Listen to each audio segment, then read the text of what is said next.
Major गौरव आर्या, आपको initially जरा ये बता दें मेजर गौरव आर्या, ये जो दिखाई दे रहा है और जो चल रहा है जी, वो क्या क्या है इस समय नटशेल में, जिसको समझ लेना चाहिए 3 से 4 मिनट।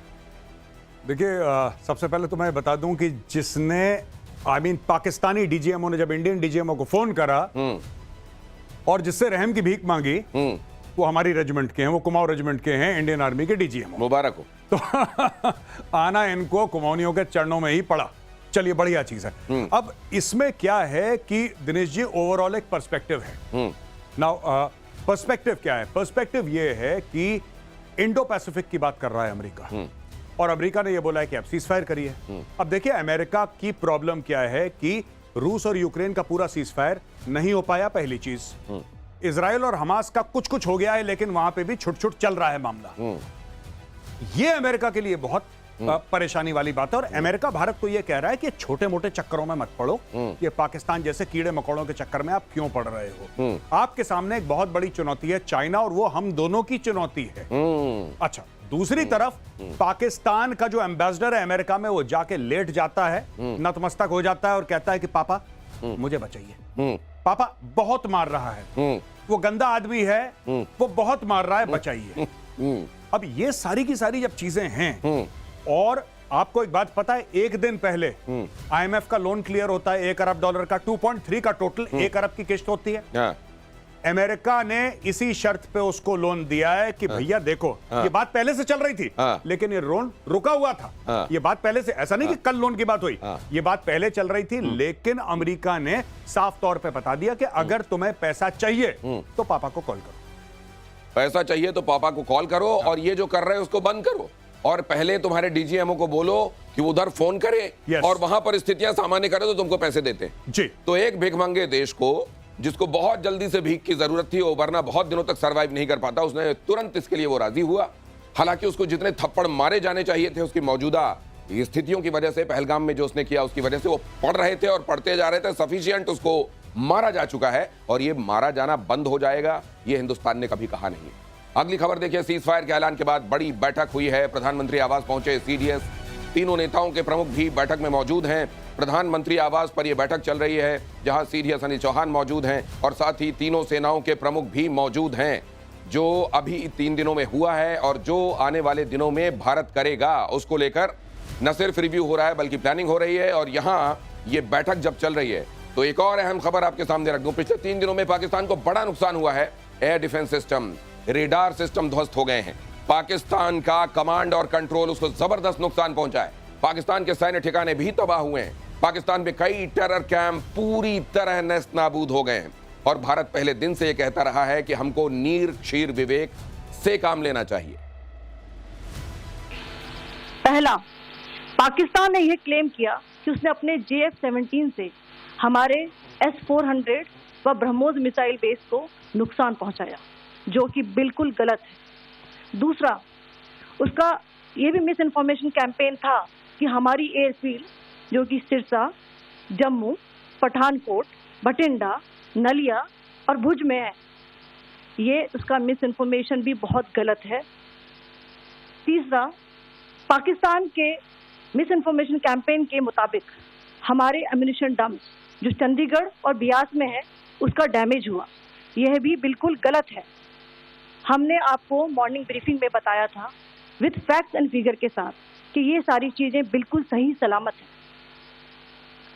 अब मैं आपको बताना चाहती हूँ कि पाकिस्तान के एक प्रेस कॉन्फ्रेंस में ये बात की गई थी कि उनके सीनियर मिलिट्री ऑफिसर्स, जो कि पूरी तरह से ये भ्रामक है और तथ्यों से दूर है, कि पाकिस्तान की ओर से ये झूठा आरोप भी लगाया जा रहा है कि भारतीय सेना ने मस्जिदों को नुकसान पहुंचाया। कर्नल शैलेंद्र भी मेरे साथ यहाँ चर्चा में जुड़ रहे हैं। यहाँ आपने देखा भारत को लेकर पाकिस्तान लगातार मिस इन्फॉर्मेशन भी फैला रहा था, उसका प्रोपेगेंडा भी चल रहा था, और इस सब को ध्वस्त करते हुए भारत ने उसको वो चोट दे दी है 3 दिनों में, जो उसको न जाने कितने सालों तक सालने वाली है। और साथ में ये भी कि अब एक बड़े पर्सपेक्टिव को लेकर भारत अब आगे बढ़ेगा। वो बड़ा पर्सपेक्टिव क्या है? वो बड़ा पर्सपेक्टिव क्या इंडो पैसिफिक है। एक तो इंडो पैसिफिक, देखिए एक न्यू नॉर्मल सेट हो गया। मैं 2 भागों में आपकी अनुमति हो तो बताऊं। हाँ। एक न्यू नॉर्मल हो गया है कि अगर तुम आतंकी हमला करोगे तो इसकी जवाब फिर कन्वेंशनल होगा। और हो सकता है कि तुम्हारे सैन्य ठिकानों, देखिए सैन्य ठिकानों पे बम मारना वो एक अलग बात है, and we have done that, number 1। और तुम्हारे आतंकी पंजाब पाकिस्तान में छुपे हो, लाहौर में छुपे हो, उनको मारा जाएगा, पहली चीज। दूसरी चीज ये है कि एक बड़ा पर्सपेक्टिव इंडो पैसिफिक, ये अमेरिका आज से नहीं, अमेरिका पिछले 3 साल से रशिया को भी समझा रहा है directly indirectly. Trump administration, Biden तो कह रहा है लड़ो, बाइडेन तो कह रहा था लड़ो, लेकिन ट्रंप हर समय कहता था कि लड़ाई बंद करो। यही ट्रंप ने नेतन्याहू को स्टोरी समझाई कि लड़ाई बंद करो, क्योंकि वो चाहता है कि अगर ये सारी लड़ाइयां बंद हो गई तो फिर पूरी दुनिया फोकस करेगी चाइना के खिलाफ। अगर ये नहीं हुआ तो दुनिया छितराई रहेगी। ट्रंप ये चाहता है, उसने देखिए टैरिफ के थ्रू बहुत जबरदस्त चोट मारी है चाइना को, वो चोट उसको भी लगी है लेकिन उसने मारी है। और ट्रंप क्यों कर रहा है? क्योंकि ट्रंप को एक सक्सेस स्टोरी दिखानी है अगेंस्ट चाइना, एक उसको सक्सेस स्टोरी अगेंस्ट चाइना दिखानी है। चाहिए वैसा एयरबेस है वहां का। ये सरगोधा को 65 में भी भारत ने तबाह किया था, मारा था, और एक बार फिर से सरगोधा के एक बड़े हिस्से को नष्ट किया गया है। उनके मिलिट्री इंस्टॉलेशन, खासतौर से एयरबेसेस को, जो कल से लेकर आज तक निशाना बनाया, और वैसे तो उसको मार पड़ी रही थी, ये वहां के मिलिट्री इंफ्रास्ट्रक्चर को कितना बड़ा क्षति पिछले 3-4 दिनों में हुई।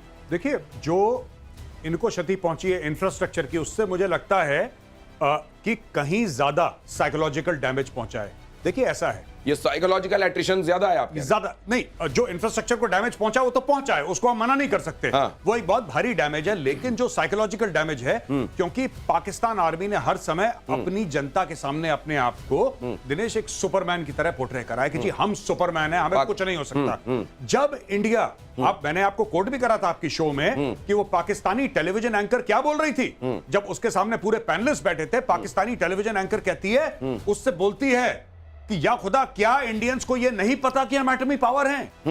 क्या भारत को यह नहीं पता कि हमारे पास न्यूक्लियर वेपन है? यहां पे भारत ने होगा तुम्हारे पास होगा, ठोक दिया इनको। ये जो चीज थी, देखिए 2-3 चीजें हैं, मैं बता दूं। पहली चीज यह है कि पाकिस्तान का न्यूक्लियर ब्लफ नहीं काम करा, और पिछले 1 हफ्ते से पाकिस्तान में जो न्यूक्लियर चिल्लाने वाली लॉबी थी वो बिल्कुल चुप है, न्यूक्लियर की स्पेलिंग भूल गई। दूसरी चीज, हमने ये दिखा दिया कि उनकी फौज कितनी बेबस है जब हम अपनी से उतरे। और तीसरी चीज, हमने बता दिया कि अगेंस्ट एंटी टेररिज्म ऑपरेशन एक न्यू नॉर्मल है कि अगर तुम टेररिस्ट कोई एक्टिविटी करोगे भारत में तो हम तुम्हारी मिलिट्री पर अटैक कर सकते हैं। मतलब यह है कि यहां 26-11 करके चले जाओगे और यहां सिर्फ तुम्हारे लिए डोजियर भेजेंगे हम। अब ये नहीं होने वाला। अब ये होगा कि अगर यहां आतंकवादी गतिविधियों को अंजाम दोगे तो वो एक्शंस भी होंगे और वो मिलिट्री एक्शंस भी होंगे। हम जिस ऑब्जेक्टिव के साथ हमने ऑपरेशन सिंदूर शुरू किया था, that objective is well accomplished. Yes, एक होता है एम फौज में, मेरे 2 सीनियर यहां पे, एक होता है एम प्लस। तो जहां तक ये है कि पाकिस्तान को मारनी है, देखिए ना साइकोलॉजिकली क्या हुआ है, मैं आपको बताता हूं। अभी तक लोग मारे गए, इनोसेंट लोग मारे गए, कभी दर्जन कभी 2 दर्जन। आपने क्या करा? आपने जो आतंकवादी थे आपने उनको मारा, जो इसके रिस्पॉन्सिबल थे आपने उनको हैंड डाउन कर दिया। यानी कि आपने भारत में ही ऑपरेशन करे। जब बहुत ज्यादा प्रोवोकेशन लगा तो आपने बोला कि हमने सर्जिकल स्ट्राइक कर दी। Surgical strike basically was a shallow raid. 2-4-5 kilometre के अंदर आप लाइन ऑफ कंट्रोल के आप पार गए, आपने ढांढा करा वहां पे, आप बालाकोट गए, आपने बीवीआर फायर करा वहां पे, बियॉन्ड विजुअल रेंज मिसाइल, और आपने जैश ए मोहम्मद, वो अलग थी। ये जो चैप्टर है, आपने पाकिस्तान को बोला कि अगर तुमने भारत में आतंकवाद मचाया तो हम इंटरनेशनल बॉर्डर भी क्लोज करेंगे, सब करेंगे, ठीक है, और हम लाहौर पे भी बम मारेंगे, हम कराची पे भी मारेंगे, हम पूरे पाकिस्तान में कोई ऐसा इलाका नहीं है जो हमारे रीच के बाहर है। और बेसिकली क्या जो पनिशमेंट है टेररिज्म की, वो भारत ने 100 गुना बढ़ा दी। ये हुआ है जो पनिशमेंट जो कीमत देनी चाहिए जो लोग आतंकवाद के खिलाड़ी हैं, वो कीमत पहले से 100 गुना ज्यादा बढ़ गई। ये भारत ने तय कर दिया। अगली खबर देखिए कि सीज फायर से पहले ही पाकिस्तान की कमर टूट चुकी थी। नहीं, बिल्कुल मायने हैं। आप देखिए, पाकिस्तान के पास सैटेलाइट सर्विलेंस कैपेबिलिटी ना के बराबर है, ना के बराबर है। और जो थोड़ी 1% है वो भी piggy banking on the Chinese, जैसे हम बोलते हैं। पहली चीज। दूसरी चीज, पाकिस्तान पॉन है। पाकिस्तान एक पॉन है, एक मोहरा है बहुत छोटा सा। कभी पैसे के लिए अमेरिकन से इस्तेमाल होता है अफगानिस्तान में, कभी चाइना से पैसे लेके भारत के खिलाफ। पाकिस्तान का खुद का वजूद नहीं है।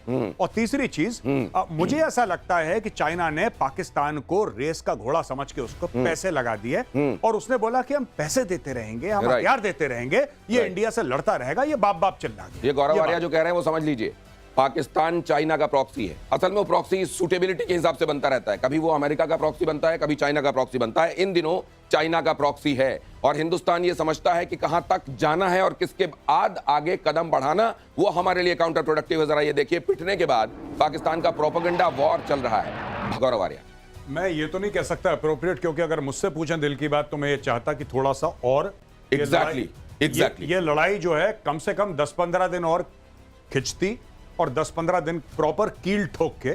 लेकिन बात यह है कि जो डिसीजन मेकर्स है भारत के, उनके पास हमसे कहीं ज्यादा इंफॉर्मेशन है।